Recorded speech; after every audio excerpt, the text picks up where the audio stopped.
এভাবেই চলছে জীবন, অভিনয় চলছে চাপিয়ে মুখোশ। আয়নায় তাকিয়ে ভাবি অপরাধ কি আমার, আমার কি দোষ?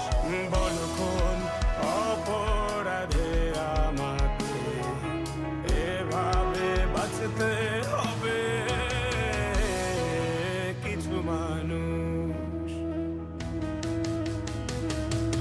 কিছু মানুষ মরে যায়, মরে যায় 25-এ, তারপর মরে গিয়েও বহুকাল